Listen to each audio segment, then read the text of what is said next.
আমবাগান দক্ষিণ মনসুরনগর জাহাঙ্গীরনগর বিশ্ববিদ্যালয় আমবাগান গেট সংলগ্ন সাভার ঢাকার উদ্যোগে আয়োজিত পঞ্চম বার্ষিক তাফসীরুল কোরআন মাহফিলে গুরুত্বপূর্ণ আলোচনা করেছেন হাফেজ মাওলানা মুফতি আবু বকর মোহাম্মদ তাহের, ইমাম ও খতিব পূর্ব পানধোয়া জামে মসজিদ, পানধোয়া আশুলিয়া, ঢাকা। মুফতি আব্দুল কুদ্দুস সিরাজি, ধর্মীয় আলোচক এশিয়ান টিভি, মোহনা টিভি। আমন্ত্রিত হজরত উলামায়ে কেরাম, আজকের সভাপতি আলহাজ সৈয়দ আহমদ পাটোয়ারি, সভাপতি অত্র জামে মসজিদ। মাহফিল পরিচালনায় হাফেজ মাওলানা মুফতি মুনিরুল ইসলাম, ইমাম খতিব অত্র জামে মসজিদ। মাওলানা আসলাম আলী মুয়াজ্জিন অত্র জামে মসজিদ। শুভেচ্ছান্তে মাওলানা মোহাম্মদ মোশাররফ হোসেন, সেক্রেটারি অত্র জামে মসজিদ। উপস্থিত হজরত উলামায়ে কেরাম, মুসলমান ভাইরা, আল্লাহ তাআলার দরবারে শুকরিয়া আদায় করছি। আল্লাহ আমাদেরকে এই মাহফিলে উপস্থিত হওয়ার তৌফিক দান করেছেন বলি আলহামদুলিল্লাহ। সূরা আলী ইমরান 180 থেকে 185 নম্বর আয়াত আপনাদের সামনে তেলাওয়াত করলাম। এই 6টি আয়াতের মধ্যে গুরুত্বপূর্ণ কয়েকটি বিষয়ে আলোচনা হয়েছে। 180 নম্বর আয়াতে আলোচনা হয়েছে যাদেরকে আল্লাহ তাআলা যাকাত যোগ্য সম্পদ দান করেন, এরপরেও যদি তারা যাকাত না দেয় তাদের কি পরিণতি হবে। 181 নম্বর আয়াতের আলোচনা হলো আল্লাহ তাআলা মানুষের কাছে কর্জে হাসানা চান। মানুষ যেটা আল্লাহর রাস্তায় খরচ করে এটা আল্লাহ দ্বিগুণ বৃদ্ধি করে তাদেরকে এটার প্রতিদান দান করেন। এই বিষয়টি নিয়ে সাহাবী আবু বকর সিদ্দিক রাদিয়াল্লাহু তাআলা আনহুর কথোপকথন হয়েছে ইহুদিদের সাথে। এক পর্যায়ে ইহুদি প্রধানের মুখ থেকে একটা উল্টাপাল্টার শব্দ বের হয়েছে আল্লাহর শানে। আবু বকর সিদ্দিক তাকে একটা থাপ্পড় দিচ্ছে। এই হলো দ্বিতীয় আলোচনা। 3 নম্বর আলোচনা, কয়েকজন ইহুদির কাছে দাওয়াত পৌঁছার পর তারা বলল,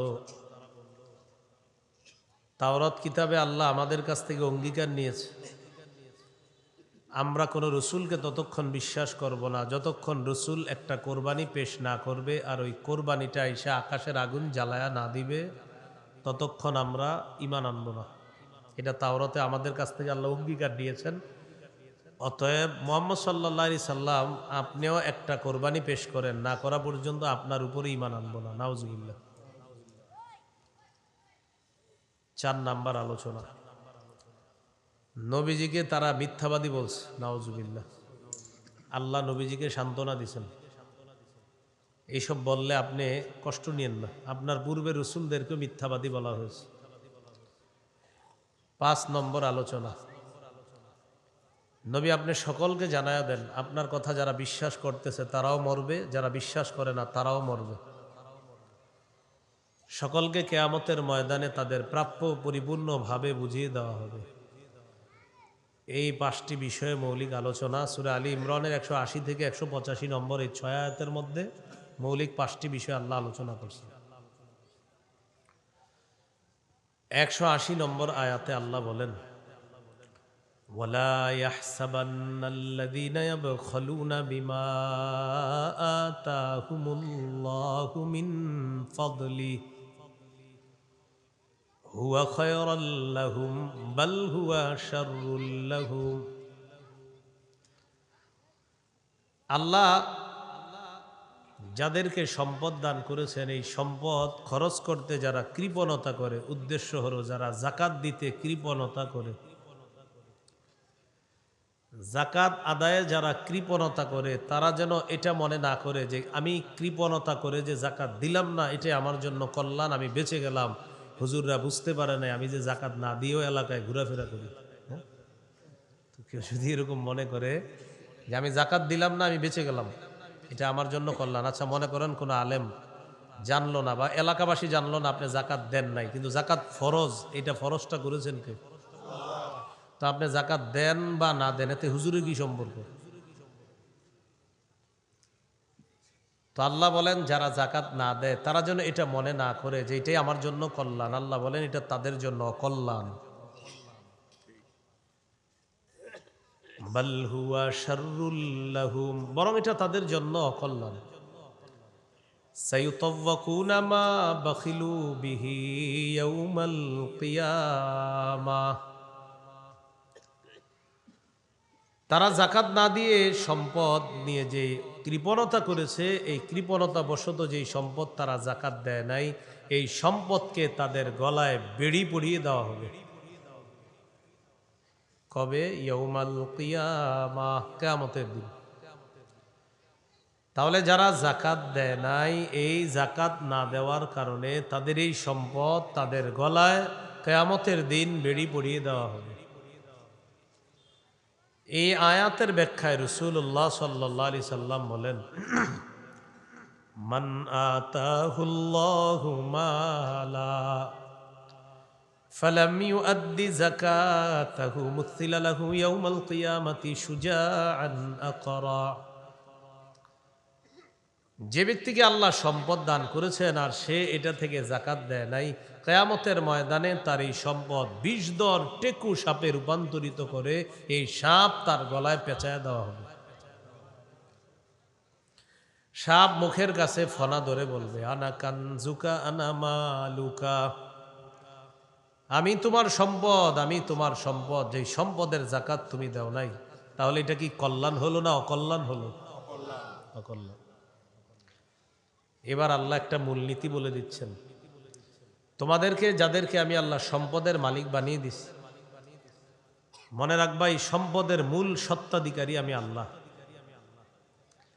আমরা বইয়ের মধ্যে লিখি সর্বসত্য সংরক্ষিত, এই বইয়ের সত্ত্বাধিকারী প্রকাশক বা এক একজনের নাম লিখে দিই আমরা। আল্লাহ তাআলা বলেন, ওয়ালিল্লাহি মিরাসুস সামাওয়াতি ওয়াল আরদ, আসমান জমিনের সত্ত্বাধিকারী একমাত্র আল্লাহ। তাহলে সম্পদ যা দিয়েছেন আল্লাহ, এগুলা কার? সব আল্লাহ। ওয়াল্লাহু বিমা তা'মালুনা খাবীর, তোমরা যা করো তোমাদের কর্মকাণ্ড সম্পর্কে আল্লাহ সম্যক অবগত, সব আল্লাহ জানেন। এই হলো 180 নম্বর আয়াত। সূরা আলী ইমরানের 181 নম্বর আয়াতের অনুবাদটা শুনি, তারপর মূল প্রেক্ষাপট শুনি। আল্লাহ বলেন, লাকাদ সামিআল্লাহু কাওলাল্লাযীনা ক্বালু ইন্নাল্লাহা ফাকীরু ওয়া নাহনু আগনিয়া, লাকাদ সামিআল্লাহ, অবশ্যই আল্লাহ শুনেছেন, কাওলাল্লাযীনা ক্বালু, ওই সমস্ত মানুষদের কথা যারা বলে, ইন্নাল্লাহা ফাকীরু ওয়া নাহনু আগনিয়া, নিশ্চয় আল্লাহ দরিদ্র আর আমরা হলাম ধনী। বলি নাউজুবিল্লাহ। তাহলে নিশ্চয়ই আল্লাহ তাদের কথা শুনেছেন যারা বলে আল্লাহ দরিদ্র আমরা হলাম ধনী, আল্লাহ তাদের কথা শুনেছেন। এই আয়াত কেন আল্লাহ নাজিল করলেন? রাসূলুল্লাহ সাল্লাল্লাহু আলাইহি সাল্লাম একটা চিঠি লিখলেন ইহুদিদের কাছে। চিঠির মধ্যে আল্লাহ রাসূল সাল্লাল্লাহু আলাইহি সাল্লাম ইহুদিদেরকে দাওয়াত দিয়েছে, ইসলাম গ্রহণ করো, নামাজের ব্যাপারে আলোচনা, নামাজের আলোচনা পাশাপাশি এটাও আলোচনা আছে তোমরা আল্লাহকে কর্জে হাসানা দাও, মানে আল্লাহর রাস্তায় দান করো, এটাই আল্লাহকে কর্জে হাসানা দেওয়া, আল্লাহ দ্বিগুণ পুরস্কার দান করুন। চিঠি পাঠাইলেন যে সাহাবীর মাধ্যমে, এই সাহাবীর নাম আবু বকর সিদ্দিক রাদিয়াল্লাহু তাআলা। তিনি চিঠি নিয়ে আসলেন। আসার পর দেখলেন ইহুদিরা তাদের একটা পাঠশালার মধ্যে বসা, কয়েকজন ইহুদি, তাদের সামনে একজন উস্তাদ বসা, ইহুদিদের আলেম। এই উস্তাদের নাম হলো ফিনহাস। কি নাম? যদিও আপনারা অনেক বাংলা বইয়ে পাইতে পারেন নামটা ফাখ। কি নাম? ফাখাস পেতে পারেন। তাফসির ইবনে কাসিরে ফিনহাস আসছে, আরো অনেকগুলা কিতাবে ফিনহাসই আসছে। আর অনেক বাংলা অনুবাদকের মধ্যে অনুবাদক দেখলাম এটার অনুবাদ করেছে ফাখাস। তো পাঠশালার মধ্যে বসা ইয়াহুদিরা, তাদের সামনে একজন ওস্তাদ বসা, সামনে যিনি বসা তার নাম হলো ফিনহাস, তার সাথে আরেকজন ইয়াহুদিদের বড় আলেম বসা। ওই আলেমের নাম হলো আশইয়া, কেউ লিখেছেন তার নাম উসাইয়া। এই দুইজন বড় বড় আলেম, আর সামনে ইয়াহুদিরা বসা। আবু বকর সিদ্দিক রাদিয়াল্লাহু তাআলা চিঠি নিয়ে গেলেন, পৌঁছায়া দিলেন নেতার কাছে।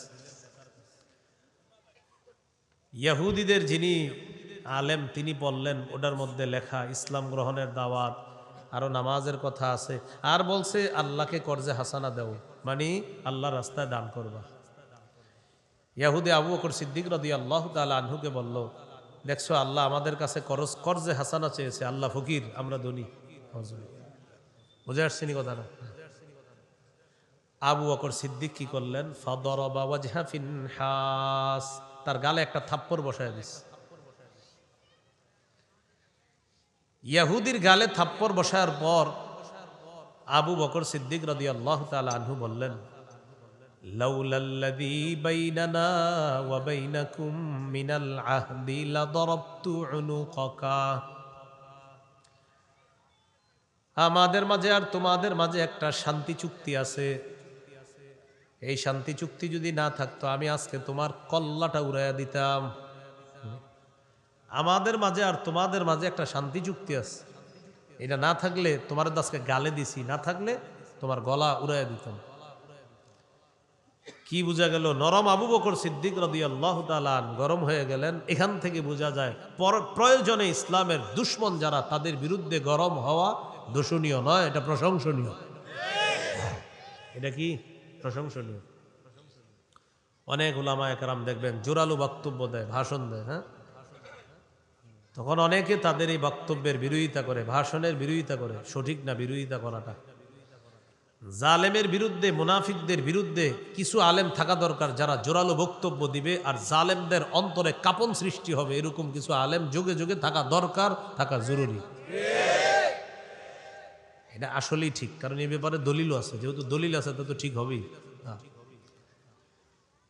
সূরা তাহরিমের 9 নম্বর আয়াত, 28 পারা 20 নম্বর পৃষ্ঠা, সূরা তাহরিম 9 নম্বর আয়াতে আল্লাহ বলেন, ইয়া আইয়ুহান নাবিয়্যু জাহিদিল কুফফারা ওয়াল মুনাফিকিনা ওয়াগলুজ আলাইহিম। নবী আপনি কাফের আর মুনাফিকদের বিরুদ্ধে লড়াই করেন এবং তাদের বিরুদ্ধে কঠোর হন। কি বললেন? আমাদের নবীর চেয়ে নরম পৃথিবীতে কেউ ছিলেন? তাকে আল্লাহ তাআলা বললেন আপনি কঠোর হন প্রয়োজনে মুনাফিকদের বিরুদ্ধে। তো এই জন্য দেখবেন আমাদের দেশে অনেকে ভাষণ দেয়, মাশাআল্লাহ, জোরালো বক্তব্য দেয়। তা আপনি তার এই বক্তব্য পছন্দ করেন না কেন? তাকে আপনি দেখতে পারেন না। একটা মূলনীতি মনে রাখবেন, কোন শত্রু যদি কখনো ভালো কথা বলে, আপনি বলবেন যে এই কথাটা ভালো, হ্যাঁ আমার শত্রু কিন্তু কথাটা ভালো, এটা বললেন। মনে করেন আমার শত্রু, এভাবে বলবেন এই আমার শত্রু, আমি দেখতে পারি না কিন্তু এই কথাটা ঠিক আছে, স্বীকার করবেন। শত্রু ভালো কথা বললেও স্বীকার করবেন, এই ব্যাপারে একটা দলিল শোনেন আগে, শত্রুর কথাও যে স্বীকার করা দরকার। সহিহ বুখারীর বর্ণনা, রমজান মাসে সদকাতুল ফিতির আদায় করার জন্য সাহাবায়ে কেরাম সদকার মাল নবীজির কাছে এনে জমা রাখলেন। আবু হুরায়রা রাদিয়াল্লাহু তাআলা আনহুকে নবীজি পাহারাদার নিযুক্ত করলেন মাল পাহারা দেওয়ার জন্য। তিনি বলেন, ওয়াক্কালানি রাসূলুল্লাহি সাল্লাল্লাহু আলাইহি ওয়াসাল্লাম ফি হিফজি যাকাতি রমাদান। রাসূলুল্লাহ সাল্লাল্লাহু আলাইহি সাল্লাম আমাকে নিযুক্ত করলেন রমজান মাসের সদকাতুল ফিতরের মাল পাহারা দেওয়ার জন্য, আমাকে নিয়োগ দিলেন, নিযুক্ত করলেন আমি যেন মাল পাহারা দিই। রাতের বেলা পাহারাদারি করতেছ। আতানি আতিন ফাজালা ইয়াহসু মিনাত তাআম। রাতের বেলা একজন আসছে, আইসা খাবারে হাত দিস, সদকাতুল ফিতরের ওই মালে হাত দিস। আমি ধরে ফেললাম, ধরে তাকে বললাম, লারফাআন্নাকা ইলা রাসূলিল্লাহি সাল্লাল্লাহু আলাইহি ওয়াসাল্লাম, আমি তোমাকে আল্লাহ রাসূল সাল্লাল্লাহু আলাইহি সাল্লামের কাছে নিয়ে যাব। চোর আবু হুরায়রা রাদিয়াল্লাহু তাআলা আনহুকে বললেন, আলাইয়া ইয়ালুন ওয়ালি হাজাতুন শাদীদা, আমার দায়িত্বে আমার পরিবার আছে, আমার অনেক প্রয়োজন আছে, অভাবের তাড়নায় আমি আসছি আজকে চুরি করতে, ভাই তুমি আমাকে ছেড়ে দাও, ওয়াদা করতেছি আমি আর কখনো আসবো না। আবু হুরায়রা রাদিয়াল্লাহু তাআলা আনহু চোরকে ছেড়ে দিলেন। পরের দিন সকালে রাসূল সাল্লাল্লাহু আলাইহি সাল্লামের সাথে সাক্ষাৎ করতে আসলেন, রাতের ঘটনা জানাবেন।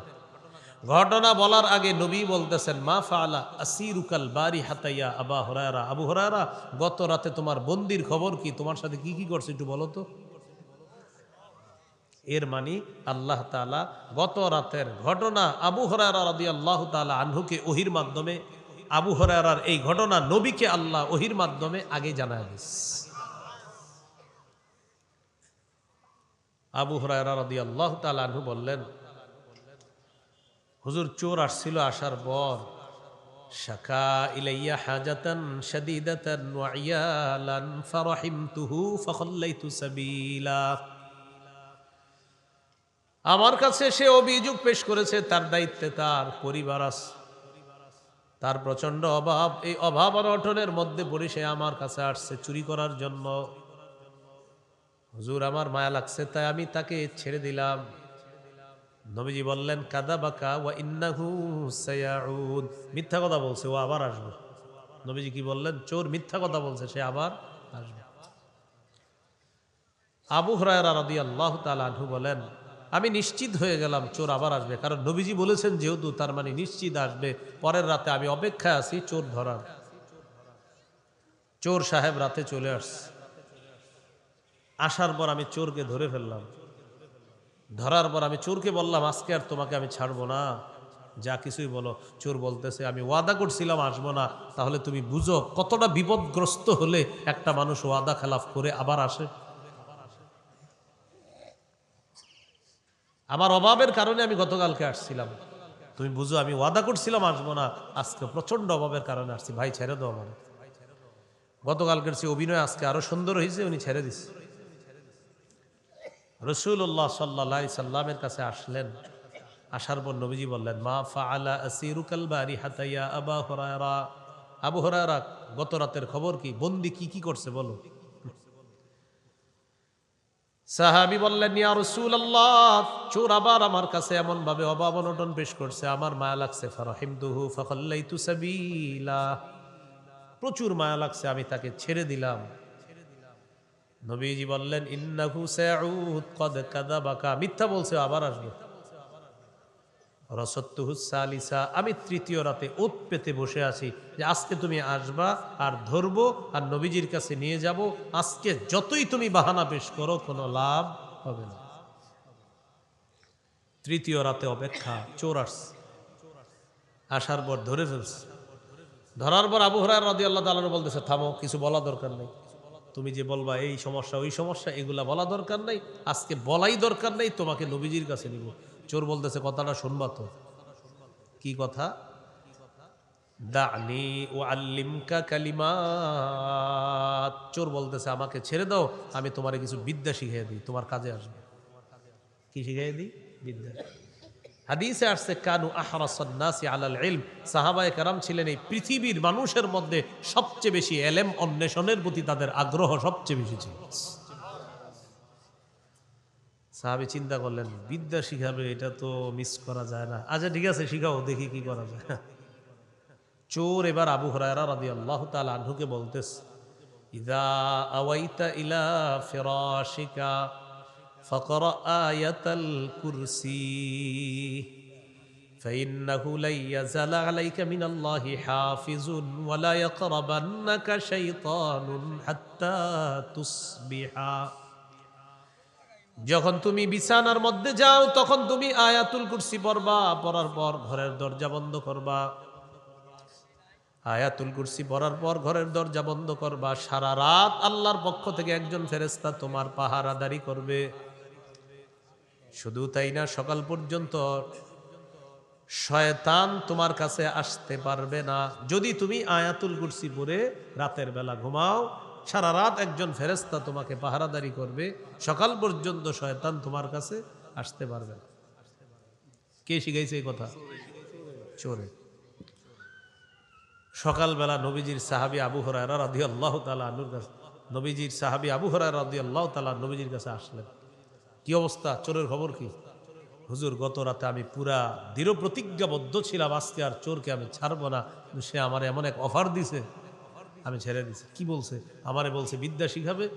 হুজুর, আমি তো এই লোভ সামলাইতে পারি নাই, আমার সুন্দর একটা বিদ্যা শিখিয়ে দিছে, চোর ছেড়ে দিছে। কি শিখাইছে বলো?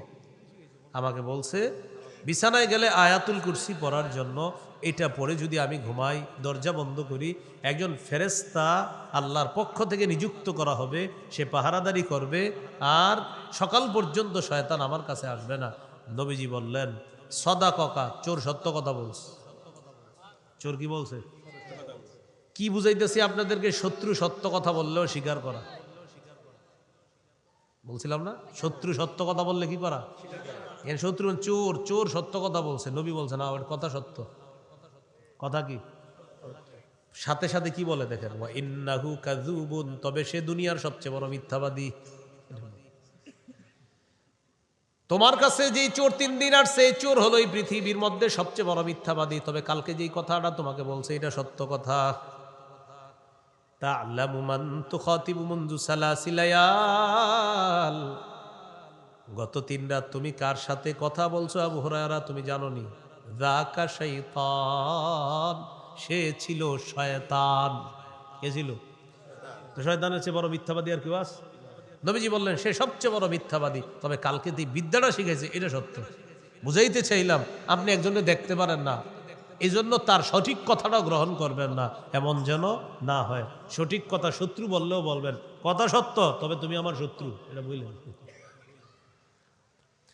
কোত্থেকে কোথায় গেলাম বলেন তো? নরম আবু বকর সিদ্দিক গরম কেন হলেন? এখান থেকে আসলাম। প্রয়োজনে জালেমের বিরুদ্ধে, মুনাফিকের বিরুদ্ধে গরম হওয়ার অনুমতি আছে। তো আমাদের দেশে যারা জোরালো বক্তব্য দেয়, তো আপনি মানে ওনারা দেখতে পারেন না, এই জন্য ওনারা এটা নিবেন না। এখন দেখি হাদিসে জোরালো বক্তব্য দেওয়ার কথা আছে কিনা, যদি থাকে আজকের পরে আর প্রতিবাদ করবেন না। ইবনে মাজাহ 45 নম্বর হাদিস, কানান নবী সাল্লাল্লাহু আলাইহি ওয়াসাল্লাম ইদা খাতাবা ইহমাররাত, মাঝে মাঝে আল্লাহ নবী যখন ভাষণ দিতেন, নবীর চোখ দুইটা লাল হয়ে যেত। চোখ কি হতো? লাল হইতো কেন? ওয়া আলা সাউতুহু, নবীর আওয়াজ উঁচু হয়ে যেত। ওয়াশতাদ্দা গদবুহু, প্রচুর রাগ হয়ে যেত। মাঝে মাঝে ভাষণ দিতেন, চোখ লাল হইতো, আওয়াজ উঁচু হইতো, তার রাগ বেড়ে যেত। কান্নাহু মুনজিরু জাইশিন, যেন কোন দলকে নবীজি জাহান্নামের সতর্ক বার্তা দিচ্ছে, এমন ভাবে মাঝে মাঝে নবী যখন ভাষণ দিতেন, সতর্ক বার্তা উচ্চারণ করতেন, এইভাবে তার আওয়াজ উঁচু হতো, চোখগুলা লাল হয়ে যেত, আর রাগ প্রচুর বেড়ে যাইত। তাহলে আলেমদের মধ্যে যারা সতর্ক বার্তা হিসাবে কোনো মাহফিলে প্রচণ্ড জোরালো বক্তব্য দেয়, যদি সতর্ক বার্তা হয় কোনো জালেমার মুনাফিকের বিরুদ্ধে, সেটা প্রশংসনীয়, এটা প্রশংসনীয়। এই জালেমের বিরুদ্ধে জোরালো ভাষণ কি প্রশংসনীয়? হাদিসে আসেনি জোরালো ভাষণের? নবীজি রাগ হইত, নবীর চোখ লাল হইত। এই জন্য কখনো কারো ব্যাপারে কলম চালাইতে বা ফেসবুকে লেখালেখি করতে আপনি নিশ্চিত হবেন আপনি সঠিক কিনা, যে আমি যে লেখতাছি আমার এগেনিস্টে যদি কোনো দলিল থাকে, তাহলে মুশকিল, বিপদে পড়ে যাবেন না। আল্লাহ আমাদেরকে বুঝার তৌফিক দান করে। আবু বকর সিদ্দিক রাদিয়াল্লাহু তাআলা আনহু নরম ইহুদির গলায়, গালের মধ্যে থাপ্পড় বসাইছে, আর বলছে শান্তি চুক্তি না থাকলে গলাটা উড়াই দিতাম।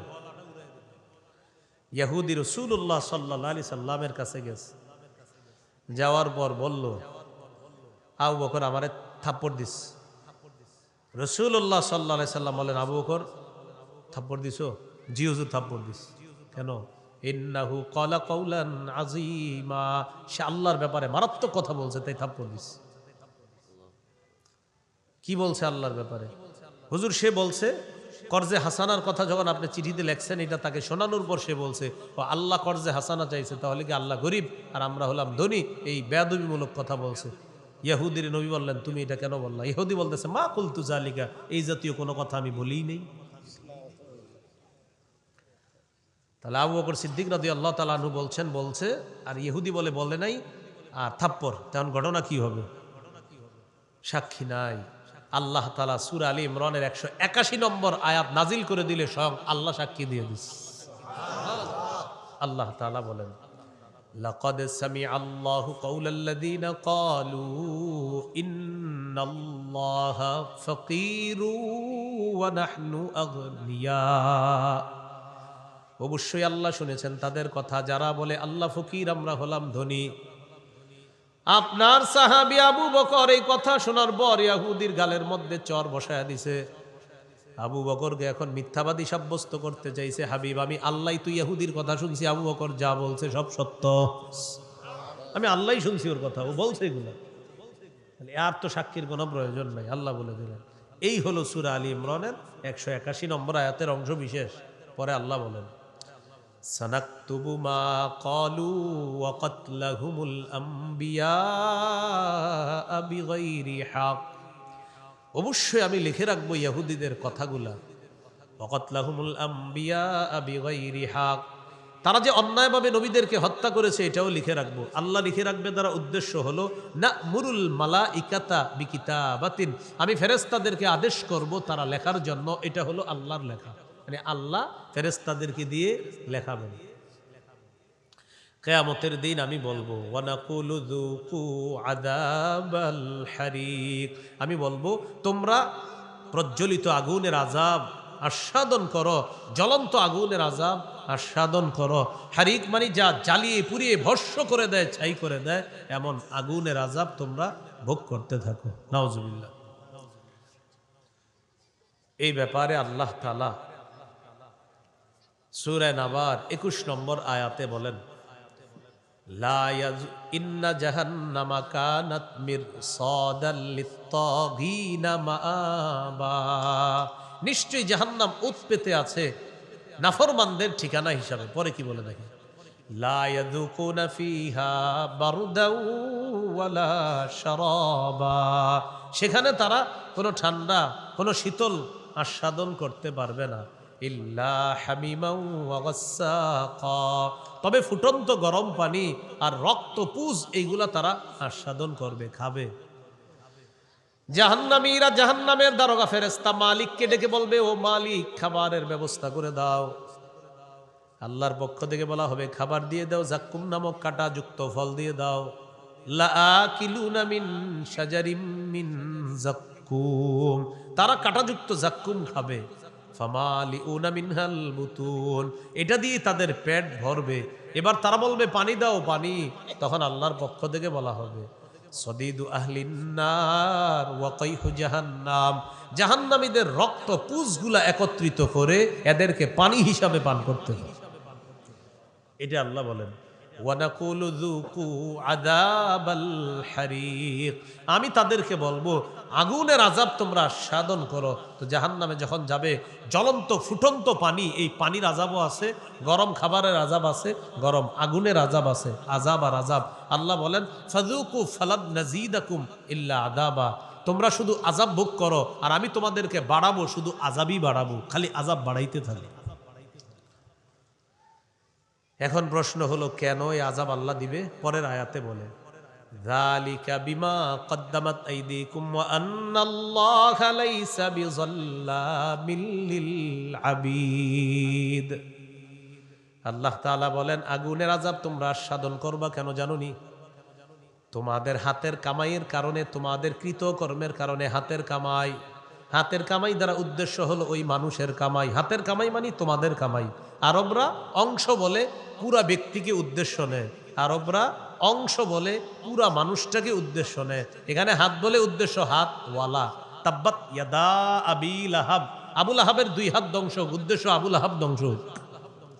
তা আল্লাহ তাআলা বলেন, যালিকা বিমা কদ্দামাত আইদিকুম, এই আযাব তোমাদেরকে দেওয়া হবে তোমাদের কৃতকর্মের কারণে, তোদের হাতের কামাইয়ের কারণে। হাতের কামাই দ্বারা উদ্দেশ্য তোমাদের কৃতকর্মের কারণে। ওয়া আন্নাল্লাহা লাইসা বিযাল্লামিল লিল আবিদ, আল্লাহ তাআলা বলেন, নিশ্চয়ই আল্লাহ বান্দাদের প্রতি কোনো জুলুম করেন না। প্রশ্ন আসবে মনে মনে, আল্লাহ যে আযাব দিবে এটা কি জুলুম না? আল্লাহ বলে, না, এটা কোনো জুলুম না। তারাই আযাব ভোগ করবে তাদের কৃতকর্মের কারণে, আমি জুলুম করি নাই তাদের উপর, তারাই জুলুম করছে নিজেদের উপর। সূরা আম্বিয়ার মধ্যে আছে। ওই যে বুখারীর সর্বশেষ হাদিস দেখবেন অনেক মাদ্রাসায় ছেলেরা পড়ে, বাবু কওলিল্লাহি ওয়া নাদউল মাওয়াজিনাল কিসত লিয়াউমিল কিয়ামাহ ওয়া আন্না আমালা বানি আদম ওয়া কওলাহুম ইউজান। এটা পড়ে দেখবেন ছাত্ররা পড়তে থাকে অবিহি ক্বালা হাদাসানা। ইমাম বুখারী সর্বশেষ হাদিসের আলোচনা করতে গিয়ে কোরআনের একটা আয়াত আনছে সূরা আম্বিয়ার। এই আয়াতে আল্লাহ বলেন, ওয়ানাদউল মাওয়াজিনাল কিসত লিয়াউমিল কিয়ামাতি ফালা তুজলামু নাফসুন শাইআ। আমি কিয়ামতের ময়দানে ইনসাফের দাঁড়িপাল্লা স্থাপন করব। ইনসাফের দাঁড়িপাল্লা স্থাপন করার পর আমল ওজন করব অথবা আমল নামা ওজন করব। দেখেন কি বলি, আমল ওজন করা হবে অথবা আমল নামা ওজন করা হবে, অথবা আমলকে একটা দেহে রূপান্তরিত করে ওই দেহটাকে ওজন করা হবে, অথবা আমলকারী মানুষটাকে ওজন করা হবে। চারটি ব্যাখ্যা। হয়তো আমল ওজন করা হবে, না হয় আমলটাকে একটা দেহে রূপ দেওয়া হবে, ওই দেহটাকে ওজন করা হবে। 3 নাম্বার, আমলকারীকে মানে আমাকে আপনাকেই ওজনের পাল্লায় দিয়ে দেওয়া হবে। দুনিয়াতে তো এটার দৃষ্টান্ত আছে, আমরা দাঁড়াইলে আমাদের ওজন ওঠে না 75 80, তো সেখানে কিন্তু ওজন উঠবে আমাদের না, সেখানে আমলের ওজন হবে। প্রশ্ন হলো, হুজুর আমলের ওজন আমার শরীর দিয়ে কিভাবে হবে? মুহাদ্দিসিনে কেরাম লেখেন, রূহ যেমন শরীরের ভিতরে আল্লাহ রাখে কিন্তু দেখা যায় না, আমল নামাটাও আল্লাহ শরীরের ভিতরে ঢুকাইয়া দিবে যদিও দেখা যায় না। ও যখন ওজনের পাল্লায় উঠবে তখন ওই আমল অনুযায়ী, ভালো আমল আর খারাপ আমল অনুযায়ী ওর ওজনটাও উঠে যাবে। এটা 3 নাম্বার ব্যাখ্যা। 4 নাম্বার, আমল নামা ওজন করা হবে। তাহলে আমল ওজন করা হবে, স্বয়ং আমলটা। 2 নাম্বার, আমলকে একটা দেহরূপ দিয়ে এটাকে ওজন করা হবে। 3 নাম্বার, আমলকারীকে ওজন করা হবে। 4 নাম্বার, আমল নামাকে ওজন করা হবে। এখন আল্লাহ বলেন, এই যে আমল ওজন করব আমি, কেন করব? ফালা তুজলামু নাফসুন শাইআ, তোমাদের কারো প্রতি কোনো বিচার করা হবে না। মুফাসসিরিনে কেরাম লেখেন, কিয়ামতের ময়দানে ওজনের পাল্লা স্থাপন করা কি প্রয়োজন? আল্লাহ বলে দিলেই তো হয়, তুমি জাহান্নামী আর তুমি জান্নাতি, আল্লাহ তো সব জানেন, এরপরে ওজনের পাল্লা কেন স্থাপন করবেন? মুফাসসিরিনে কেরাম বলেন, ওজনের পাল্লা স্থাপন করে মানুষকে আল্লাহ দেখায় দিবেন, দেখো আমি আল্লাহ তোমাদের প্রতি কোনো অবিচার করি নাই, তোমরা নিজেদের কৃতকর্মের কারণে আজকে জাহান্নামী হবা। এটা দেখানোর জন্য ওজনের পাল্লা আল্লাহ স্থাপন করবেন। তাহলে আল্লাহ বান্দাদের উপর কি করেন না? জুলুম করেন না। আল্লাহ কারো উপর জুলুম করেন না, বরং বান্দা নিজেই নিজের উপর জুলুম করে আখিরাত বরবাদ করে। আল্লাহ আমাদেরকে বুঝার তৌফিক দান করে। এইগুলো আজকের আলোচনার দ্বিতীয় বিষয়বস্তু। আল্লাহ তাআলাকে তারা বলছিল ফকির, নিজেদেরকে বলছে ধনী। আল্লাহ বিষয়টা নাজিল করে দিয়ে বুঝাইলেন যে তারা যেই কথাগুলো বলেছে আমার ব্যাপারে বেয়াদবিমূলক কথা, আবু বকর সত্যি সত্যি শুনেছে, আবু বকর থাপ্পড় দিছে, সঠিক কাজ করছে। এই হলো আজকের দ্বিতীয় আলোচনা। 3 নাম্বার আলোচনা এখন শুরু হবে। ইয়াহুদিদের কয়েকজনের কাছে নবীর দাওয়াত প্রচার পর তারা বলল, এটা আমি আগেও বলেছিলাম সংক্ষেপে, এখন দেখেন তারা বলল, আমরা ততক্ষণ কোনো রসুলের প্রতি ঈমান আনবো না যতক্ষণ রসুল একটা পশু কোরবানি না করবে, আর আগুন আইসা ওই কোরবানির পশুটাকে যতক্ষণ না জ্বালাবে ততক্ষণ আমরা ঈমান আনবো না। তো কোরআনের আয়াতটা শুনেন, আল্লাহ বলেন, আল্লাযীনা ক্বালু ইন্নাল্লাহা আহিদা ইলাইনা আল্লা নু'মিনা লিরাসূলিন হাত্তা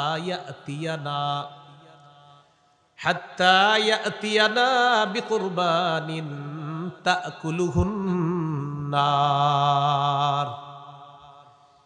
কাব ইবনে আশরাফ সহ কয়েকজন ইহুদির কাছে দাওয়াত যাওয়ার পর তারা বলতে লাগলো, তাওরাতের মধ্যে আল্লাহ তাআলা আমাদের কাছ থেকে অঙ্গীকার নিয়েছেন আমরা যেন কোনো রসুলকে বিশ্বাস না করি যতক্ষণ ওই রসুল একটা কোরবানি পেশ না করে আর ওই কোরবানির পশুটাকে আসমানের আগুন আইসা জ্বালায়া না দেয় ততক্ষণ যেন ঈমান না আনি। ও নবী মুহাম্মদ সাল্লাল্লাহু আলাইহি ওয়াসাল্লাম, আপনিও একটা পশু কোরবানি করেন, করার পর এটা পাহাড়ের উপর রেখে আসবেন, আগুন আইসা জ্বালায়া দিবে, এরপর আমরা আপনাকে বিশ্বাস করব। আমাদের নবীর এটা বলল ইহুদিরা। মূল বিষয়টা কি? মূল বিষয় হলো তাওরাতের মধ্যে আমাদের নবী আর ঈসা নবীর ব্যাপারে এই কথা নাই। কোথায়? তাওরাতে যদি এই কথা থাকেও, 2 জন নবী বাদ, ঈসা নবী আর আমাদের নবী। আমাদের নবী আর ঈসা নবীর জন্য এই নিয়ম ছিল না যে কোরবানির পশু জবাই করে পাহাড়ের উপর রাখা হবে আর আগুন এসে এটাকে জ্বালায়া দিবে। এই ঘটনা আর এই জাতীয় কোরবানি ঈসা নবী আর আমাদের নবীর এটার জন্য প্রযোজ্য না। হ্যাঁ, আমাদের নবী আর ঈসা নবীর আগে বাস্তবিকই নবীরা এরকম কোরবানির পশু জবাই করে একটা টিলার উপরে রেখে আসতো। আগুন থেকে, আকাশ থেকে একটা সাদা আগুন আসতো। এই আগুনটার ধোঁয়া থাকতো না, আর কোনো আওয়াজ হইতো না। নবী এবাদতখানায় গিয়ে বলতেন, আল্লাহ কোরবানি কবুল করেন, কবুল করেন। আর এবাদতখানার চারপাশে মানুষ দাঁড়ায় দাঁড়ায় দেখতো ওই টিলার দিকে যে কোরবানি কবুল হয়েছে কিনা। তখন একটা সাদা আগুন আসতো, যেটার কোনো আওয়াজ নাই, ধোঁয়া নাই। ওই আগুন পশুকে জ্বালায়া দিলে তখন বোঝা যেত হ্যাঁ তিনি সঠিক রাসূল। কিন্তু এরপরে ঈমান আনতো না। এরপরে কি আনতো না? ঈমান আনতো না। তো নবীর যুগের ইহুদিরা তারাও বলল, আপনিও যদি কোরবানি পেশ না করেন আমরা ঈমান আনবো না। তো প্রথম কথা, এই জাতীয় কোরবানি কি আমাদের নবীর শরীয়তে আছে? আমাদের নবীর শরীয়তে হলো কোরবানির পশু জবাই করার পর আমরা এটা খাবো। আল্লাহ তাআলা আমাদের নবীকে বললেন, হাবিব ওরা ভাউতাবাজি করতেছে ঈমান না আনার জন্য, এবার আপনি ওদেরকে বলেন। দেখেন আল্লাহ কি বলে, কুল কদ জাআকুম রুসুলুম মিন ক্বাবলি বিল বায়িনাত। নবী আপনি বলেন, তোমাদের কাছে এসেছে আমার পূর্বে বহু রসুল মুআজিজা সহ। আমার পূর্বে বহু রসুল দুনিয়াতে এসেছে মুআজিজা সহ, তোমাদের কাছে এসেছে। তোমাদের পূর্ববর্তী যারা ইহুদি ছিল তাদের কাছে এসেছে বিল বায়িনাত, মুআজিজা সহ। এরপরে দেখেন, খুব মন দিয়ে শোনেন, ওয়া বিল্লাযী কুলতুম, আর তোমরা যেটা বললা যে আগুন আইসা কোরবানির পশু জ্বালায়া দিবে, এই মুআজিজা সহ অনেক রসুল এসেছে আমার পূর্বে, তোমাদের কাছে অনেক রসুল এসেছে মুআজিজা নিয়ে। আর তোমরা যেটা বললা আগুন আইসা কোরবানির পশুকে জ্বালায়া দিবে, এই মুআজিজাও অনেক রসুল দেখাইছে, এরপরেও তোমরা ওই রসুলদেরকে বিশ্বাস করো নাই, উল্টা হত্যা করছো। কি করছো? আল্লাহ বলেন, ফালিমা কাতালতুমুহুম ইন কুনতুম সাদিকিন। ইহুদিদেরকে আপনি বলেন, ওই ইহুদিরা তোমরা না বলো আগুন আইসা কোরবানির পশু জ্বালায়া দিলে তোমরা ঈমান আনো? আমার পূর্বে বহু রসুল এইভাবে আগুন, ওই আগুন যেন আসমান থেকে এসে কোরবানির পশুটা জ্বালায়া দেয়, এমন কোরবানি পেশ করছে বহু রসুল। পেশ করার পর আসমানের আগুন আইসা ওই পশুটাকে জ্বালিয়ে দিছে, এরপরেও তোমরা ঈমান না এনে ওই নবীকে তোমরা হত্যা করছো। যেমন জাকারিয়া নবী, ইয়াহইয়া নবী, তাদেরকে তোমরা হত্যা করেছ। যদি তোমাদের দাবিতে তোমরা সত্যবাদী হও তাহলে বলো নবীদেরকে কেন হত্যা করলা, আগের নবীদেরকে? হুজুর এরা আসলে ভাউতাবাজি করতেছে, আপনার উপর ঈমান আনবে না, এটা শুধু একটা কথা। আপনারা যখন এটা বলবে আপনি বলবেন, আমার পূর্বে তো বহু রসুল এসেছে অনেক মুআজিজা সহ, আর তোমরা যেটা বললা যে একটা পশু কোরবানি করে এটাকে পাহাড়ে রেখে আসতে, টিলার উপর রেখে আসতে, আর আগুন এসে সেটাকে জ্বালিয়ে দিবে, তো এই জাতীয় দৃষ্টান্ত তো পূর্বেও ছিল, কোথায়? তারা তো ঈমান আনে নাই, উল্টা তাদেরকে তারা হত্যা করেছে। যেমন জাকারিয়া, ইয়াহইয়া নবীকে তারা হত্যা করেছে। কেন হত্যা করলা বলো? তো তোমাদের পূর্বপুরুষ ইহুদিরা এটা করছে, বলো। তা আল্লাহ বুঝাইয়া দিলেন আয়াতের মাধ্যমে, আসলে এরা ঈমান আনবে না, এটা হলো ওদের মূল টার্গেট। এ হলো আজকের আলোচনার চতুর্থ বিষয়। খুব মন দেন, আজকের আলোচনা সর্বশেষ বিষয়। আল্লাহ তাআলা বলেন, হাবিব মূল বিষয়টা তাদেরকে জানায়া দেন। আপনার কথা যারা বিশ্বাস করবে এরাও মরবে, যারা বিশ্বাস করবে না এরাও মরবে, এটা বলে দেন। কুল্লু নাফসিন যায়িকাতুল মাউত। আপনি বলে দেন প্রত্যেকটা নফস মৃত্যুর স্বাদ গ্রহণ করবে। আমার কথা আমার সাহাবী যারা মানছে তারাও মরবে, আর তোমরা যারা ইহুদিরা মানো না তোমরাও মরবা। সূরা আনকাবুতের 57 নম্বর আয়াত আছে, কুল্লু নাফসিন যায়িকাতুল মাউত, প্রত্যেকটা নফস মৃত্যুর স্বাদ গ্রহণ করবে। 21 পারা 19 নম্বর পৃষ্ঠা সূরা আহজাবের 16 নম্বর আয়াতে আল্লাহ বলেন, কুল লা ইয়ানফাআকুমুল ফিরারু ইন ফারারতুম মিনাল মাউত। যদি তোমরা মৃত্যু থেকে পলায়ন করো, নবী আপনি বলেন এই পলায়ন তোমাদের কোনো কাজে আসবে না। সূরা নিসা 78 নম্বর আয়াত আল্লাহ বলেন, আইনামা তাকুনু ইউদরিকুমুল মাউত, যেখানেই থাকো মৃত্যু তোমাদেরকে পাকড়াও করবে। সূরা মুনাফিকুনের 11 নম্বর আয়াত, ওয়ালাই ইউআখিরাল্লাহু নাফসান ইযা জাআ আজালুহা, মৃত্যু আসলে আল্লাহ কিছুতেই কাউকে একটু সুযোগ দিবেন না। সূরা আরাফের 34 নম্বর আয়াত, সূরা ইউনূসের 49 নম্বর আয়াত আল্লাহ বলেন, লিকুল্লি উম্মাতিন আজাল ইযা জাআ আজালুহুম ফালা ইস্তাখিরুনা সাআতাও ওয়ালা ইস্তাকদিমুন। প্রত্যেকটা উম্মতের জন্য মৃত্যুর সময় নির্ধারণ করা। মৃত্যু যখন আসবে সে আগেও মরবে না, পরেও মরবে না, ওই সময় সে মৃত্যুবরণ করবে। সূরাতুল জুমুআ ৮ নম্বর আয়াত, ২৮ পারা ১৩ নম্বর পৃষ্ঠার একদম শুরুর আয়াতে আল্লাহ বলেন, কুল ইন্নাল মাউতাল্লাযী তাফিররুনা মিনহু ফাইন্নাহু মুলাকীকুম সুম্মা তুরাদ্দুনা ইলা আলিমিল গায়বি ওয়াশ শাহাদাতি ফায়ুনাব্বিউকুম বিমা কুনতুম তা'মালুন। যে মৃত্যু থেকে তোমরা পালিয়ে বেড়াও, এটা তোমাদের সাথে সাক্ষাৎ করবে। মৃত্যু তোমাদের সাথে কি করবে? সাক্ষাৎ করবে। অতঃপর তোমাদেরকে ফিরিয়ে নেওয়া হবে দৃশ্য অদৃশ্য সম্পর্কে যিনি জানেন সেই রবের দিকে ফিরিয়ে নেওয়া হবে। ফায়ুনাব্বিউকুম, তিনি তোমাদেরকে অবহিত করে দিবেন, জানিয়ে দিবেন, বিমা কুনতুম তা'মালুন, তোমরা যা করেছো দুনিয়াতে তিনি সব জানিয়ে দিবেন। এটা হলো মৃত্যু। মনে রাখবেন প্রিয় ভাইয়েরা, মৃত্যুর যন্ত্রণাও সবার কাছে আসবে, ইমানদার বেঈমান সবার কাছে। সূরা কফের ১৯ নম্বর আয়াতে আল্লাহ বলেন, ওয়াজাআত সাকরাতুল মাউতি বিল হক, সত্যি সত্যি মৃত্যুর যন্ত্রণা আসবে। যালিকা মা কুনতা মিনহু তাহিদ, যে মৃত্যু থেকে তোমরা পালিয়ে বেড়াতে এই মৃত্যুর যন্ত্রণা আসবে। সূরা ওয়াকিয়া প্রতিদিন অনেকে পড়েন, এটা দেখবেন ৮৩ থেকে ৮৫ নম্বর আয়াত, দেখেন তো পড়েন কিনা। ফালাউলা ইযা বালাগাতিল হুলকুম ওয়া আনতুম হিনাইযিন তানজুরুন ওয়া নাহনু আকরাবু ইলাইহি মিনকুম ওয়ালাকিন লা তুবসিরুন। মৃত্যুপথ যাত্রীর প্রাণটা যখন উষ্টাগত হবে, সবাই মিলে তাকে আটকে রাখতে পারবা না, চেয়ে চেয়ে শুধু দেখবা মৃত্যুপথ যাত্রীকে আমি তোমাদের চেয়ে তার অধিক নিকটবর্তী। আল্লাহ বলেন, ওয়ালাকিন লা তুবসিরুন, কিন্তু তোমরা তা দেখো না। সূরা কিয়ামা ২৬ থেকে ৩০ নম্বর আয়াত, দেখবেন ইমাম সাহেবরা ফজরের নামাজে এই সূরাগুলা বেশি পড়ে। আল্লাহ তাআলা বলেন, কাল্লা ইযা বালাগাতিত তারাকিয়া ওয়া কিলা মান রাক, মৃত্যুপথ যাত্রীকে কখনো আটকে রাখতে পারবা না। প্রাণটা যখন উষ্টাগত হয় তখন আশেপাশ থেকে বলা হয় মান রাক, কে আছে ঝাড়ফুঁককারী, ডাক্তার কবিরাজ কে আছে, কে আছে তাকে ট্রিটমেন্ট করার জন্য, ডাক্তার কবিরাজ কে আছে।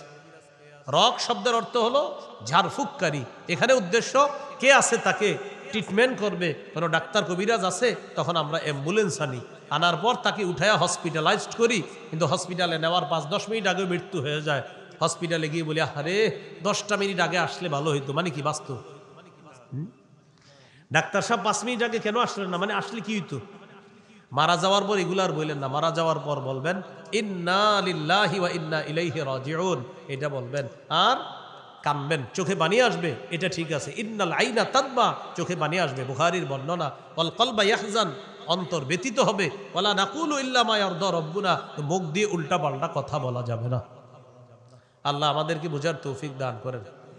তাহলে মৃত্যুপথ যাত্রীকে আমরা আটকে রাখতে পারবো না। আল্লাহ বলেন, কাল্লা ইযা বালাগাতিত তারাকিয়া ওয়া কিলা মান রাক ওয়া যান্না আন্নাহুল ফিরাক, মৃত্যুপথ যাত্রী বিশ্বাস করে সে দুনিয়া থেকে বিদায় নিচ্ছে।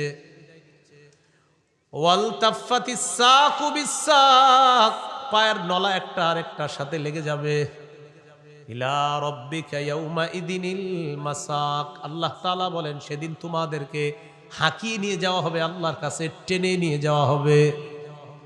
মৃত্যুপথ যাত্রীকে আটকে রাখা সম্ভব না। মৃত্যুর যন্ত্রণা আমার আপনার কাছে আসবে, কাফেরের কাছেও মৃত্যুর যন্ত্রণা আসবে। সূরা আনআমের ৯৩ নম্বর আয়াতে আল্লাহ বলেন, ওয়ালাউ তারা ইযিজ যালিমুনা ফি গামারাতিল মাউত, নবী আপনি যদি কাফেরদেরকে দেখতেন, এখানে জালেম দ্বারা উদ্দেশ্য কাফের, নবী আপনি যদি কাফেরদেরকে দেখতেন মৃত্যুর যন্ত্রণায় তারা কিভাবে ছটফট করে, এটা যদি আপনি দেখতেন নবী। ওয়াল মালাইকাতু বাসিতু আইদিহিম, ফেরেশতারা তাদের ডানাগুলা মেলে বলে, আখরিজু আনফুসাকুম, আত্মাটা বের করে দাও, এই কাফের আত্মা বের করে দাও, আয় তাড়াতাড়ি আয়। ডাকতে থাকে, কাফের মরতে চায় না, ফেরেশতা বলে আসো তাড়াতাড়ি। আল ইয়াউমা তুজজাউনা আযাবাল হুনি বিমা কুনতুম তাকুলুনা আলাল্লাহি গায়রাল হক, আজ তোমাদেরকে লাঞ্ছনাদায়ক আযাব ভোগ করানো হবে আল্লাহর ব্যাপারে অসত্য কথা বলার কারণে, আল্লাহর ব্যাপারে উল্টাপাল্টা কথা বলতে, এই কারণে তোমাদেরকে যন্ত্রণাদায়ক আযাব ভোগ করানো হবে। আযাবাল হুন অর্থ হলো অপমানজনক আযাব, লাঞ্ছনাকর আযাব তোমাদেরকে ভোগ করানো হবে। বিমা কুনতুম তাকুলুনা আলাল্লাহি গায়রাল হক, কেন তোমরা আল্লাহর ব্যাপারে অসত্য কথা বলতা, উল্টাপাল্টা কথা বলতা, আর ওয়াকুনতুম আন আয়াতিহি তাস্তাকবিরুন, আল্লাহর কোরআনের আয়াতগুলোর ব্যাপারে অহংকার প্রদর্শন করতা। এটা কাফেররে বলেন। এবার আসেন নবীদেরও মৃত্যুর যন্ত্রণা। কার? নবীদের কাছে মৃত্যুর যন্ত্রণা এসেছে। সহিহ বুখারীর বর্ণনা 4449 নম্বর হাদিস, 4449 মানে 4449, এই হাদিসের বর্ণনাকারী আয়েশা সিদ্দিকা রাদিয়াল্লাহু তাআলা আনহা, তিনি বলেন, ইন্না মিন নিআমিল্লাহি আলাইয়া আন্না রাসূলুল্লাহি সাল্লাল্লাহু আলাইহি ওয়াসাল্লাম তুওফিয়া ফি বাইতি ওয়া ফি ইয়াউমি ওয়া বাইনা সাহরি ওয়া নাহরি। আয়েশা রাদিয়াল্লাহু তাআলা আনহা বলেন, রাসূলুল্লাহ সাল্লাল্লাহু আলাইহি সাল্লাম আমার ঘরে, আমার দিনে, আমার শরীরের সাথে ট্যাক লাগানো অবস্থায় নবীজির ইন্তেকাল হয়েছে। নবীজির কি হয়েছে? ইন্তেকাল হয়েছে আমার ঘরে, আমার দিনে, আমার শরীরে ট্যাক লাগানো অবস্থায়। এটা আমার উপর আল্লাহর অনুগ্রহ, আল্লাহর নিয়ামত। এই একটা। আরেকটা, ওয়া আন্নাল্লাহা জামাআ বাইনা রিকি ওয়া রিকিহি ইনদা মাউতিহি, নবীর ইন্তেকালের সময় আমার আর নবীর থুতু মুবারক আল্লাহ একত্রিত করে দিয়েছেন। এটা কিভাবে? দাখালা আলাইহি আব্দুর রহমান ইবনে আবি বকরিন সিদ্দিক রাদিয়াল্লাহু তাআলা আনহুমা ওয়া আনা মুসনিদাতুন রাসূলুল্লাহি সাল্লাল্লাহু আলাইহি ওয়াসাল্লাম। আবু বকর সিদ্দিক রাদিয়াল্লাহু তাআলা আনহুর সন্তান আব্দুর রহমান নবীর ঘরে ঢুকলেন, মানে আম্মা জানের ঘরে আসছে, সমস্যা নাই তো ভাই বোন। আম্মা জান আয়েশা সিদ্দিকা রাদিয়াল্লাহু তাআলা আনহার ভাই ঘরে আসছে। আম্মাজান বলেন, আমি তখন নবীকে আমার সাথে ট্যাক লাগানো অবস্থায় রাখলাম, মানে আমি নিজেকে বালিশ বানাইলাম, নবীকে এখানে আমি রাখলাম হেলান দেওয়া অবস্থায়। তো আমার ভাই যখন ঘরে ঢুকছে, বিয়াদিহি সিওয়াক, আমার ভাইয়ের হাতে একটা মেসওয়াক। নবীজি খালি মেসওয়াকটার দিকে তাকায়। আয়েশা সিদ্দিকা রাদিয়াল্লাহু তাআলা আনহা বললেন, আখুযুহু লাকা, হুজুর আমি কি মেসওয়াকটা আপনাকে এনে দিব? আশারা বিরাসিহি, নাম। কথা বলতে কষ্ট হচ্ছিল, মাথা নাড়িয়ে বললেন, হ্যাঁ মেসওয়াকটা দাও। আমি মেসওয়াকটা নিলাম, ফাতানাওয়ালতুহু, নবীজিকে দিলাম। ফাশতাদ্দা আলাই, নবীজি মেসওয়াক করতে কষ্ট হচ্ছে। কেন? মেসওয়াকের দুইটা পাশ থাকে, এক পাশ নরম হতে হয়, তো নরম হতে হবে যে অংশটা, এটা নরম না। নবীজি নরম করতে কষ্ট হচ্ছে। আমি বললাম নবীজিকে, উলাইয়িনুহু লাকা, হুজুর আমি কি মেসওয়াকটা নরম করে দিব? মাথা নাড়িয়ে বললেন হ্যাঁ। ফালাইয়ান্তুহু, আমি মেসওয়াক নরম করলাম। আমি যখন মেসওয়াক নরম করলাম, আমার থুতু মেসওয়াকে লেগেছে। এবার নবী ওই নরম অংশ দিয়ে মেসওয়াক করার কারণে নবীর থুতুও মেসওয়াকে লেগেছে। মেসওয়াক নামক সুন্নাহের বরকতে আমার আর নবীর থুতু আল্লাহ এক করে দিয়েছে। এই জন্য মেসওয়াক করবেন, 3 জায়গায় মেসওয়াক রাখবেন। শিক্ষিত মানুষ আপনারা, কর্মস্থল আছে আপনাদের, বাসা আছে, গাড়ি আছে, গাড়ি বাড়ি কর্মস্থল, 3 জায়গায় মেসওয়াক থাকবে। গাড়ি বাড়ি কর্মস্থল, গাড়িতে থাকবে, বাড়িতে থাকবে, কর্মস্থলে থাকবে। আপনাদের মনে প্রশ্ন এসে যাবে, আপনার গাড়িতে আছে কিনা? আমি যেখানে বসি সামনে তাকান, এখনই গিয়ে খুঁজবেন, নিবেন না, দেখবেন 3টা মেসওয়াক আছে। নেওয়া যাবে না, কারণ আমি 3টা দিয়েই করি। তো মেসওয়াক আপনি মানে বলতে পারেন যে আপনি দেখি পরীক্ষা করে, আজকে আপনারা পরীক্ষা করেন, এখনই করেন, কেউ যান, যাওয়ার পর আমি যেখানে বসি ঠিক ওটার সামনে দেখবেন, ওটার পিছনে 3টা মেসওয়াক রাখা আছে। বাড়িতে মেসওয়াক রাখবেন, গাড়িতে রাখবেন, কর্মস্থলে মেসওয়াক রাখবেন, 3 জায়গায় মেসওয়াক রাখবেন। নবীজি সাল্লাল্লাহু আলাইহি সাল্লাম বাহির থেকে ঘরে গিয়ে সর্বপ্রথম মেসওয়াক করতেন, এরপর অন্যান্য কাজ করতেন। আমার মেসওয়াক সম্পর্কে শুধু একটা ওয়াজ আছে, ওদের কাছে আছে শুধু মেসওয়াক, শুধু মেসওয়াকের উপর একটা ওয়াজ আছে, শুধু মেসওয়াক। আপনাদের কাছে আমার আবদার থাকবে, এই ওয়াজটা একটু শুনে নেবেন, তখন বুঝতে পারবেন যে আমাদের কতটা নিত্যদিনের সাথী হলো মেসওয়াক। তো যাই হোক, আমাদের আলোচ্য বিষয় এটা না, আলোচ্য বিষয়ে থাকি আমরা। নবীজি সাল্লাল্লাহু আলাইহি সাল্লাম মেসওয়াক করলেন। আয়েশা সিদ্দিকা রাদিয়াল্লাহু তাআলা আনহা নবীজি সাল্লাল্লাহু আলাইহি সাল্লামকে নরম করে দিলেন, নবীজি মেসওয়াক করলেন। পরে যেটা নবীজি বললেন, সামনে একটা পানির মশক আছে, ওইটার মধ্যে হাত ঢুকায়া এরকম করলেন, ইয়ামসাহু বিহিমা ওয়াজহা, চেহারা মুছতে লাগলেন আর বলতে লাগলেন, আয়েশা ইন্নালিল মাউতি সাকারাত, মৃত্যুর খুব যন্ত্রণা। কি বললেন? মৃত্যুর। ভাই এই কথাটা কয়েকবার স্মরণ করা দরকার আমার আপনার। নবীজি বললেন, আয়েশা ইন্নালিল মাউতি সাকারাত, আয়েশা মৃত্যুর খুব যন্ত্রণা। নাসাবা ইয়াদাহু, হাতটা উপরে উঠাইলেন। নবীজি ওই সময় বলেছেন মৃত্যুর আগে, লা ইলাহা ইল্লাল্লাহ আল্লাহুম্মা ফির রাফিকিল আ'লা। এটা বলার পর মালাত ইয়াদুহু, হাতটা জমিনে পড়ে গেছে। আম্মাজান বুঝতে পারলেন নবীজি দুনিয়া থেকে বিদায় নিয়েছেন। তো আমি যেটা বলা উদ্দেশ্য আপনাদেরকে, নবীজি কি বললেন? মৃত্যুর কি আছে? যন্ত্রণা আছে। নবী ইয়াহুদি সহ ইমানদার বেঈমান সারা দুনিয়াবাসীকে আপনি জানায়া দেন, ওই যে আমাদের যেটা সূরা আলী ইমরানের 185 নম্বর আয়াত, কুল্লু নাফসিন যায়িকাতুল মাউত, প্রত্যেকটা নফস মৃত্যুর স্বাদ গ্রহণ করবে। এখানে একটা লক্ষণীয় বিষয়, আমি নবীজির মৃত্যুর যে ঘটনাটা শোনাইলাম আপনাদেরকে, এটা বুখারীর বর্ণনা। আমাদের রাসূল সাল্লাল্লাহু আলাইহি সাল্লাম, আমাদের নবী, শ্রেষ্ঠ নবী, পবিত্র নবী, সবচেয়ে পবিত্র, সবচেয়ে শ্রেষ্ঠ, তার ব্যাপারে তার মৃত্যুকে কেন্দ্র করে কিছু ঘটনা শোনানো হয় আপনাদেরকে। এটা হয়তো অসতর্কতা বশত কোনো বইয়ের মধ্যে চলে এসেছে, আর ওই বইয়ের মধ্যে পড়ার কারণে কেউ হয়তো মাইকে বই বলে ফেলেছে, আর এটা হয়তো আপনার পাবলিশড হয়ে গেছে, আর আপনারাও এটা শুনে শুনে বিশ্বাস করে নিয়েছেন। সেই ঘটনাটি হলো এমন, মালাকুল মাউত নবীজির কাছে আসছে, একজন গ্রাম্য ব্যক্তির রূপ ধারণ করে আসছে। আসার পর আল্লাহর কাছে অনুমতি চাইছে, আমি কি যাব নবীর কাছে, ঠিক না? এরকম বারবার কেসে আর আসছে। টোটাল ঘটনাটা জাল ঘটনা। কি ঘটনা? হ্যাঁ, জাল। আপনারা চোখের পানিও ফেলেছেন। বলেন আব্দুল মুনঈম, বলেন আব্দুল মুনঈম ইবনে ইদ্রিস নামক জনৈক ব্যক্তি এই জাল বর্ণনাটি দুনিয়াতে ছড়িয়ে দিয়েছে। আব্দুল মুনঈম ইবনে ইদ্রিস নামক এক ব্যক্তি এই জাল ঘটনাটা দুনিয়াতে ছড়াইছে। আস্তে আস্তে হয়তো আমাদের বাংলাদেশের কোনো বাংলা বইয়ে চলে আসছে, এখন এটা হয়তো কেউ পড়ছে, পড়ার পর এরকম মাইকেও বলে ফেলছে সুন্দরভাবে, আপনারা গ্রহণ করে নিয়েছেন। তো যাই হোক, এটা অসতর্কতা বশত আলোচকের থেকেও হয়েছে, আমাদের দ্বারাও এটা অসতর্কতা বশত, আমরা তো জানি না শ্রোতাদের অনেকেই। তো এই জন্য ঘটনাটি ভাই জাল ঘটনা। মালাকুল মাউত আইসা এরকম গ্রাম্য ব্যক্তি রূপ ধারণ করছে, নবীর কাছে অনুমতি চাওয়া, আল্লাহর কাছে, এটা পুরাটা জাল ঘটনা। আরেকটা বিশুদ্ধ ঘটনা আছে, এটা শুনছেন আপনারা, সেটা হলো মুসা নবী মালাকুল মাউতকে থাপ্পড় দিচ্ছে, শুনছেন না? হ্যাঁ, এটা বুখারীর বর্ণনা, এটা সঠিক ঘটনা।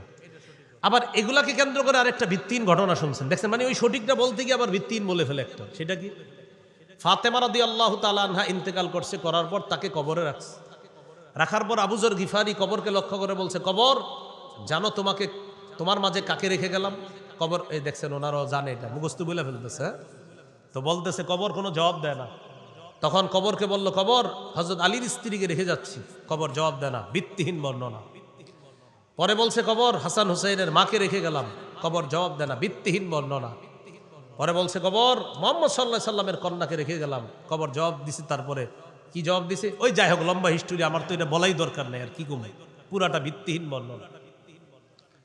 সাহাবী আবু যর গিফারি, ওনার কি দরকার কবরে এটা বলা, আর কবরের বা কি দরকার এটা বলা? হ্যাঁ, অথচ বুখারীতে আছে, সহিহ বুখারীর 2753 নম্বর হাদিস, 2753, নবীজি বলেছেন, ইয়া আব্বাস ইবনে আব্দুল মুত্তালিব, ও আমার চাচা আব্বাস, আপনি নিজে নিজের আগুন থেকে বাঁচান। লা উগনি আনকা মিনাল্লাহি শাইআ, আমি আল্লাহর আযাবের মোকাবেলায় আপনার কোনো উপকার করব না। ইয়া সফিয়া আম্মাতা রাসূলিল্লাহি সাল্লাল্লাহু আলাইহি সাল্লাম, ও আমার ফুফু সফিয়া, আপনি নিজের আগুন থেকে বাঁচান। আমি কিন্তু লা উগনি আনকি মিনাল্লাহি শাইআ, আযাবের মোকাবেলায় আপনার কোনো উপকার করব না।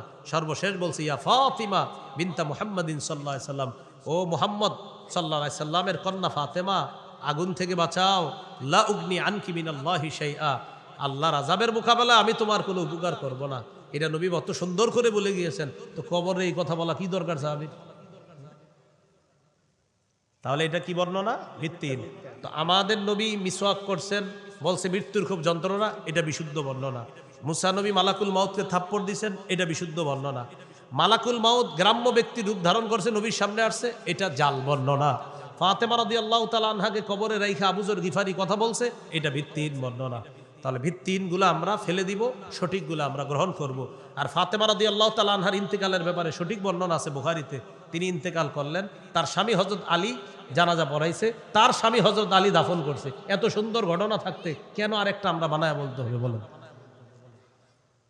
আল্লাহ আমাদেরকে হেফাজত করেন।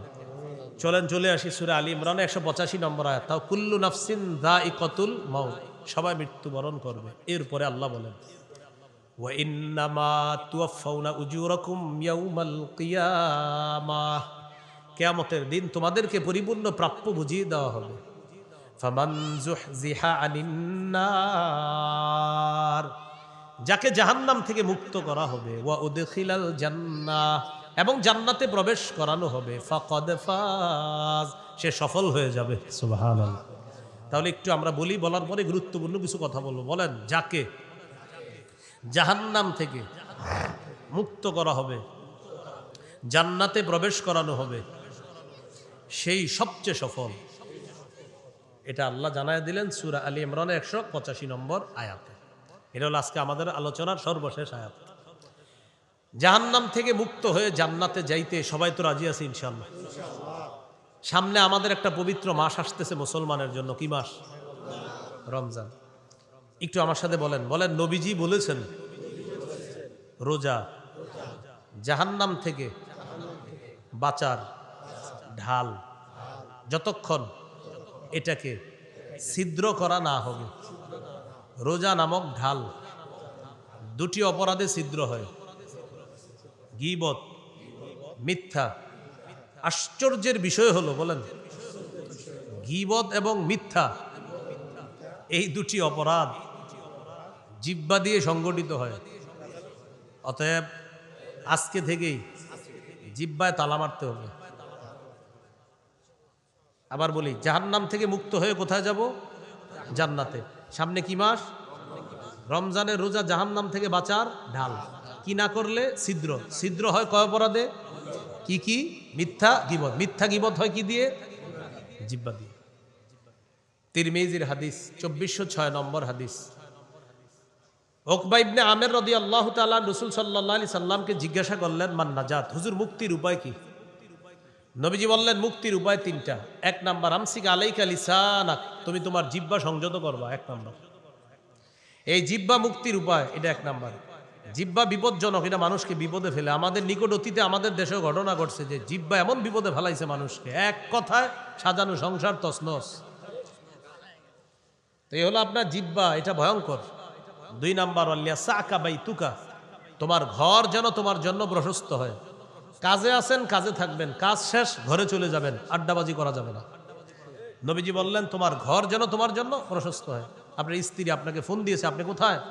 আপনি বললেন বন্ধুদের সাথে। 6টায় বাসায় যাওয়ার কথা, 10টা বেজে গেছে, আপনি বাসায় যান নাই। 4 ঘন্টা আপনি কোথায় ছিলেন? এই জন্য নবীজি বলছেন ঘর যেন প্রশস্ত হয়। কাজে আছেন, কাজে থাকেন, কাজ নাই, ঘরে যান। নবীজি বলেন বাসায় থাকো। হুজুর আমার কাজ আছে, তো যাও কাজে যাও। হুজুর কাজ নাই, নবী বলেন বাসায় থাকো। কেন? স্ত্রীর সামনে, সন্তানের সামনে, মা বাবার সামনে যে অপরাধ আপনি করতে পারবেন না, এটা বাহিরে করতে পারবেন, তাদের সামনে পারবেন না। তাই নবী বললেন মুক্তির দ্বিতীয় উপায় বাসায় থাকো, কারণ বাসায় থাকলে হাজারো অপরাধ থেকে বাঁচবা। মুক্তির 3 নাম্বার উপায়, ওয়াবকি আলা খাতিআতিক, গুনাহের কথা স্মরণ করে বেশি বেশি কান্নাকাটি করো। তাহলে 1 নাম্বার বলছি জিহ্বা। আর আমরা জানলাম জিহ্বা দিয়ে গীবত শেকায়েত হয়, আর গীবত আর মিথ্যা হয়। এটা হওয়ার কারণে রোজা ছিদ্র হয়, আর রোজা ছিদ্র হইলে জাহান্নামের ঢাল আর সঠিক থাকলো না। জাহান্নাম থেকে বাঁচার জন্য ঢাল হলো রোজা। এই রোজা ছিদ্র হয় দুটি অপরাধে, মিথ্যা, গীবত। মিথ্যা গীবত হয় জিহ্বার মাধ্যমে।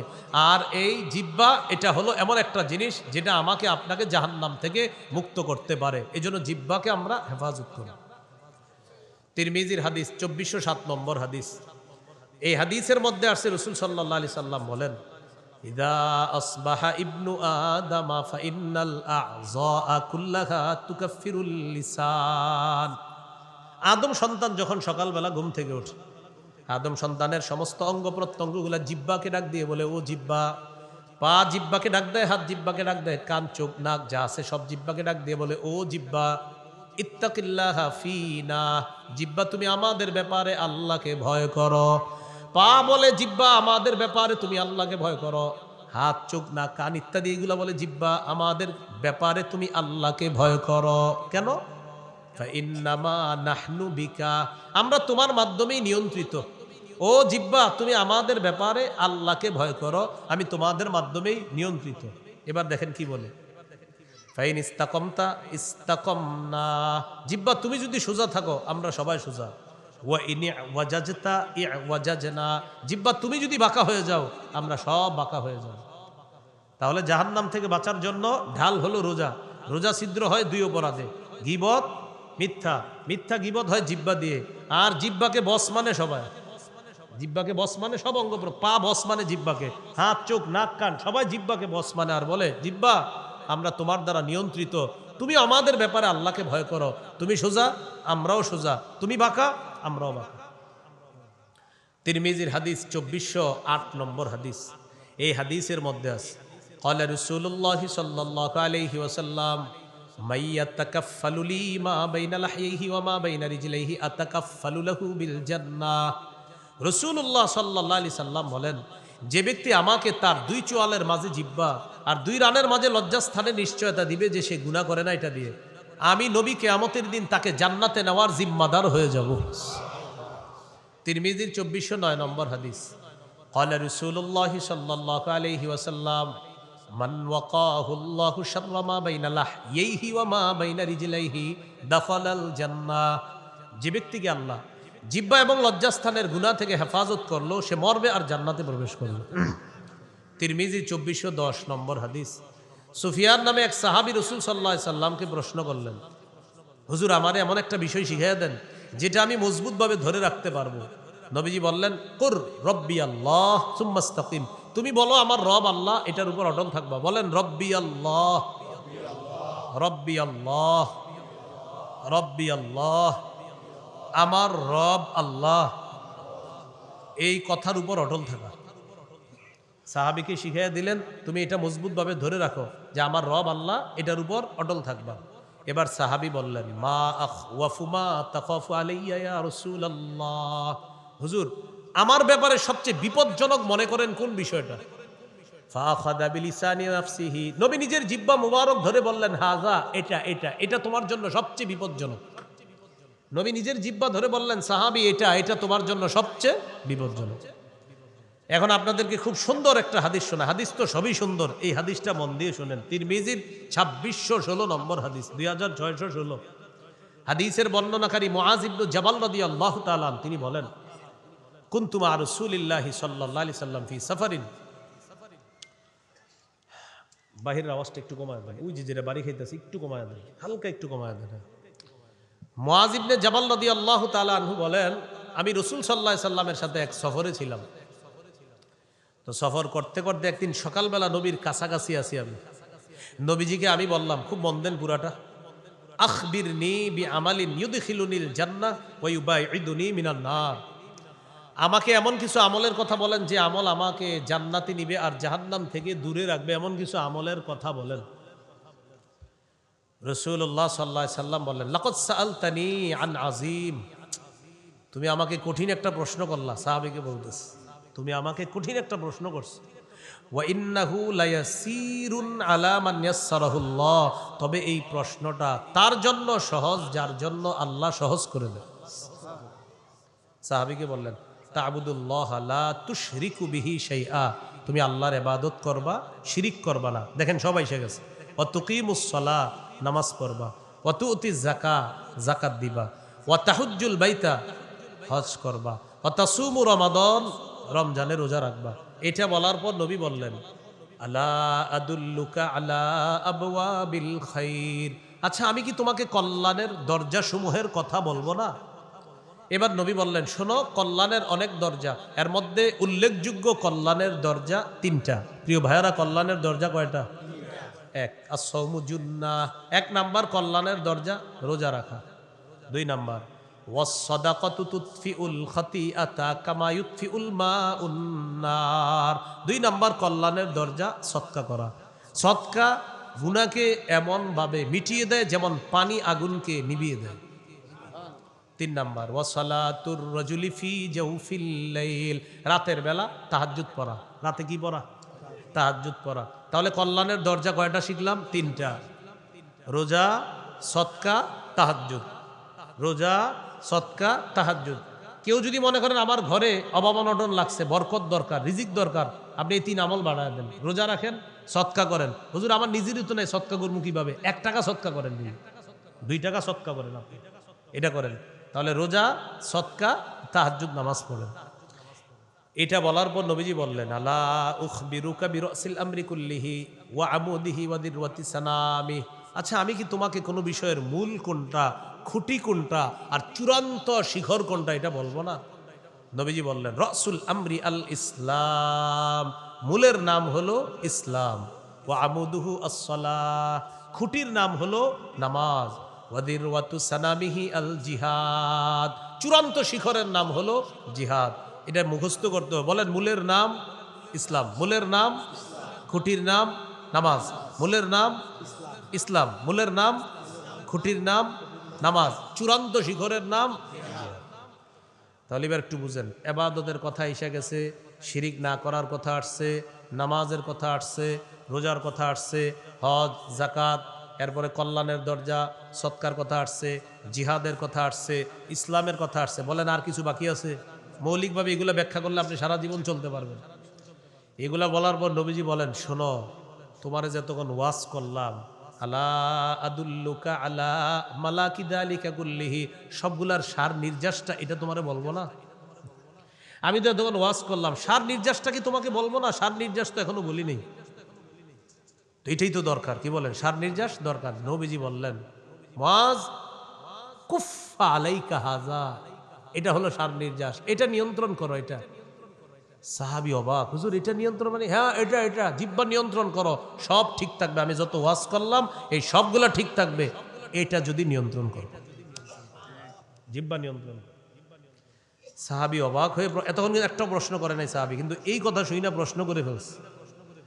ইন্না লামুআখাযুনা বিমা নাতাকাল্লামু বিহি ইয়া রাসূলুল্লাহ, হুজুর জিহ্বার অপরাধের কারণে কি আমাদেরকে পাকড়াও করা হবে? নবীজি বললেন, হাল ইয়াকুব্বুন নাসা ফিন নারি আলা ওয়ুজুহিহিম আও আলা মানাখিরিহিম ইল্লা হাসাইদু আলসিনাতিহিম, বেশিরভাগ মানুষের মাথাটা নিচের দিকে দিয়ে, পাগুলা উপরের দিকে দিয়ে, জিহ্বার অপরাধে তাদেরকে জাহান্নামে নিক্ষেপ করা হবে। বেশিরভাগ মানুষ জাহান্নামে যাবে জিহ্বার অপরাধে, মাথাটা নিচের দিকে, পা উপরের দিকে, মানে উল্টা করে তাদেরকে ধাক্কাইতে ধাক্কাইতে জাহান্নামে নিক্ষেপ করা হবে। শুধু কোন অঙ্গের অপরাধে? রোজা ছিদ্র হয় কয় অপরাধে? কি কি? মিথ্যা গীবত কি দিয়ে হয়? বেশিরভাগ জাহান্নামে যাবে কিসের কারণে? ফামান যুহজিহা আনিন নার ওয়া উদখিলাল জান্নাহ, যাকে জাহান্নাম থেকে দূরে রাখা হবে, জান্নাতে প্রবেশ করানো হবে, ফাকাদ ফাজ, তারা সফল হয়ে যাবে, সে সফল হবে। সফল হতে চাই তো সবাই ইনশাআল্লাহ? আল্লাহ তৌফিক দান করেন। সুবহানাল্লাহি ওয়া বিহামদিহি, সুবহানাকাল্লাহুম্মা ওয়া বিহামদিক। আরেকটা বিষয় গুরুত্বপূর্ণ, জিহ্বার অপরাধ থেকে যেহেতু বাঁচবেন, রমজানের প্রথম রাত শুরু হইলে ইবলিস কিন্তু বন্দী। এখন ইবলিস এখন থেকে কিছু মানুষ তৈরি করে যাইতেছে যে আমি তো থাকবো না, তোমাদেরকে কিছু দায়িত্ব বুঝাই দিতেছে। রমজানে এই দায়িত্বগুলো পালন করার জন্য আপনাদের কাছে আসবে অনেকে। যেমন আপনি কোরআন পড়তেছেন মসজিদে বসে বসে, নিয়ত করছেন 3 পারা পড়বেন। ওয়াইদা কিলা লাহুম তাআলাউ ইলা মা আনজালাল্লাহু ওয়া ইলার রাসূল, আপনি বসে বসে পড়তেছেন, একজনের পিছন দিয়ে এসে আসসালামু আলাইকুম। আচ্ছা, আপনার কি দরকার এখন সালামটা দেওয়া? অন্য পড়তেছে, আর যাক দিছে সালাম, তো সালামের জবাব নিয়ে বলতেছে, ভাই তেলাওয়াত করতেছে। আচ্ছা করেন, একটু কথা আছে। তো উনি নিয়ত করছে কয় পারা পড়বে? 1 পারা পড়ার পরে উনি কোরআন বন্ধ করে বলতেছে, ভাই বলেন কি বলবেন? তারাবি পড়ছেন? জিজ্ঞাসা করতেছে। পড়ছি তো। কয় রাকাত? এরকম জিজ্ঞাসা করবেন। তা আপনি বুদ্ধি করে জবাব দিবেন, বলবেন পড়ছি তো। কেন? তারাবি কয় রাকাত পড়ছেন? বলেন না। 20 রাকাত পড়ছেন? আপনি বলবেন হ্যাঁ পড়ছি। 8 রাকাত পড়ছেন? বলবেন হ্যাঁ এটাও পড়ছি। আরে 20ও পড়ছেন, 8ও পড়ছেন? হ্যাঁ পড়ছি, দোনোটাই পড়ছি। পড়েন না কোনটাই সেটা বলেন। বলবেন ঝগড়া পড়ি নাই। কি পড়ি নাই? তা পড়ছেন কোনটা? 20ও পড়ছি, 8ও পড়ছি। এটা কেমনে? বলবেন 20 রাকাত তারাবি পড়ছি, এটার উপরে সাহাবায়ে কেরামের ঐক্যমত, এই জন্য 20 রাকাত পড়ছি তারাবি, এটা রাতের শুরুতে পড়ছি। আর সাহারির সময় যেহেতু আল্লাহ উঠাইয়া দেয় ডেলি, এই জন্য সাহারির সময় 8 রাকাত তাহাজ্জুদ পড়ছি, এটা নবী সারা বছর পড়তেন 12 মাস, এই জন্য বললাম। তো এখন উনি আসছিল আপনারে কোনো কারণে কিছু একটা বলার জন্য, আপনি বলবেন 20 পড়ছেন? হ্যাঁ পড়ছি তো। 8 পড়ছেন? পড়ছি। আরে 2টাই পড়ছেন? জি পড়ছি, আমি আরো 2 পারা পড়বো, আপনি যান। ফাইন সাবাহু আহাদুন, নবী বলছেন কেউ যদি ঝগড়া করতে আসে বলে দিবা ইন্নী ইমরুউন সাইম, আমি রোজাদার, যান, ঝগড়া করবো না। তাহলে আমি আপনাদেরকে বলে দিলাম 20ও পড়বেন, 8ও পড়বেন, 20 পড়বেন তারাবি, এটা হলো রমজানের আমল। আর তাহাজ্জুদ পুরা 12 মাসের আমল। এখন আপনি বলবেন হুজুর 12 মাস তো পড়ি না, চেষ্টা করেন পড়ার জন্য। 12 মাস, আমাদের দেশে অনেক বুজুর্গরা 12 মাসও পড়ে, মানে আপনি পড়তে পারেন না, এটা অন্য। আল্লাহ যেহেতু রমজানে উঠাইয়া দিচ্ছে, আপনি রমজানে 8 রাকাত তাহাজ্জুদ পড়ার চেষ্টা করবেন ইনশাল্লাহ। না পারলে 6 রাকাত, না পারলে 4 রাকাত, না পারলে 2 রাকাত, 2 যেন মিস না হয়। প্রিয় ভাইয়েরা, 2 যেন কি না হয়, মিস না হয়। আর একটা গুরুত্বপূর্ণ বিষয়, সাহারিতে খেজুর খাবেন সবাই। সাহারিতে ভাত তো খাবেন, ভাত, গরু, ইলিশ মাছ, এগুলো না হলে তো হয় না আমাদের। তো সবই খাবেন, কিন্তু খেজুর খাবেন। কি খাবেন? হ্যাঁ খেজুরটা খাবেন, এটা অবশ্যই খাবেন। নবীজি বলেছেন নি'মা সাহুরুল মুমিনি আত-তামার, মুমিনের কতই না উত্তম খাদ্য হলো খেজুর। সাহারিতে খেজুর খাওয়া এটা মুমিনের কতই না উত্তম খাদ্য। তাহলে আমরা খেজুরটা খাবো সাহারিতে, এটা রাখবে কেন? কোনো কেন নাই, আমার নবী খেয়েছেন আমি খাবো, ব্যাস এই জন্য। মনে থাকবেন ইনশাল্লাহ। রমজানে কেউ যদি কথা বলতে আসে বলবেন কি 100 বার সুবহানাল্লাহ বলবেন। কথা বলতে আসে যদি আরো বলে কথা বলতে চায়, ভাই একটু কিলবিল করতেছে মুখটা, ঠিক আছে 100 বার আল্লাহু আকবার বলেন। আরে ভাই পড়ছি তো আরো আবার বলবে লা ইলাহা ইল্লাল্লাহ 100 বার বলেন। তো পড়ার পর আপনার বলবে ভাই মুখ তো চলতে চায় খালি, বল আলহামদুলিল্লাহ 100 বার বলেন।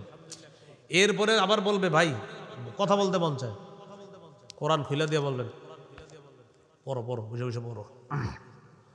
পড়তে থাকবে, একটু পরে বলবে ভাই পড়ছি ভাল লাগতেছে না, একটু কথা না জায়গা বলবে না, বলবে কথা বলতে বলবেন ঘুমা। কি বলবেন? কথা বলবো না কেন ভাই? ভাই কথা ভালো কথাও বলা যায় রমজানে, কিন্তু তুমি কোন ভালো কথা বলার পরে আবার হঠাৎ কি জানি শুরু করো, গীবত হয় কিনা। আমরা মূলনীতি শিখছি, রোজা হলো জাহান্নাম থেকে বাঁচার ঢাল, এটা ছিদ্র হয় গীবত আর মিথ্যা দিয়ে, মিথ্যা আর গীবত হয় জিব্বা দিয়ে। এই জন্য তুমি যেহেতু জিব্বা চালাইতেছো, সুবহানাল্লাহ দিয়ে চালাও, আল্লাহু আকবার দিয়ে চালাও, আলহামদুলিল্লাহ দিয়ে চালাও, লা ইলাহা ইল্লাল্লাহ দিয়ে চালাও, কোরআন দিয়ে চালাও। ভাই অনর্থক কথার যদি নিয়ত করে থাকো, আল্লাহর রাস্তায় এখান থেকে যাও, না হয় ঘুমায় থাকো, আমি উঠাই দিব তোমাদের। মনে থাকবেন ইনশাআল্লাহ। তাহলে ভাই রমজানটা কাটানোর চেষ্টা করবেন খুব ভালোভাবে, আল্লাহ তৌফিক দান করেন। আমিন ওয়া আখিরু দাওয়ানা আলহামদুলিল্লাহি রাব্বিল আলামিন। ও আচ্ছা, আমার একটা সংকলন আছে মিম্বরের আমানত, এটা যাদের লাগবে আপনারা সংগ্রহ করতে পারেন। ওরা কোথায় জানি গাড়ি রাখছে। 1 থেকে 8 খণ্ড। প্রথম খণ্ড হলো সন্তানের 64টা অধিকার, দ্বিতীয় খণ্ড শিরিক বেদাত,